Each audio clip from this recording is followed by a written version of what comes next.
My name is Nyasiah, and today let's talk video games and digital media science. The first video game was created in the 1940s. Physicist Edward U. Condon programmed a computer to play a mathematical game called NIM, where the computer would win 90% of the time. Video games back in the 1940s required the use of simple academics and mainframe computers that only the military had access to during the time. Later, in October 1958, physicist William Higginbotham created tennis for two, or what we know today as Pong. Higginbotham moved beyond the older model of video games and created a simple circuitry that used resistors, capacitors, relays, and transistors. He also was the first to implement the screen, which displayed the game. Pong quickly became popular at the Brookhaven exhibit. People would wait on huge lines just to play the game.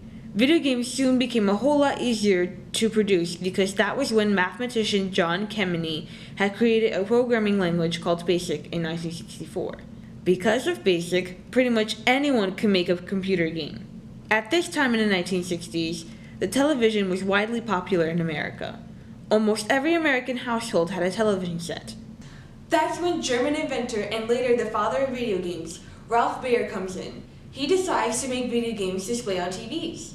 He had created the first video game console called the Odyssey. The invention of the Odyssey had made video games a part of mainstream society in the 1970s, the era that held popular game titles such as Street Fighter and Space Invaders. Today in 2016, video games are very influential. The Xbox Kinect, besides gaming, can be used for physical therapy, fitness, robotics, music, and teaching.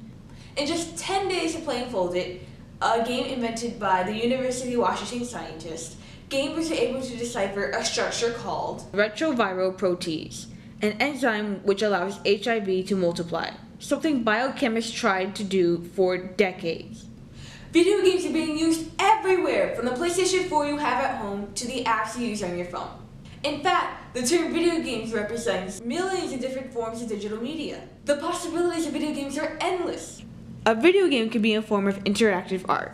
Players could manipulate the game and learn about a message on important issues. Indie game developer Nicky Case made a game called We Become What We Behold that shines a light on the vicious cycles of news and media and how they divide people.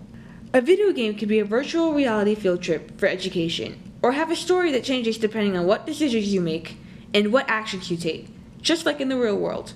With video games, people can inspire a social change and can help evolve our society in the entire world. Thank you for listening!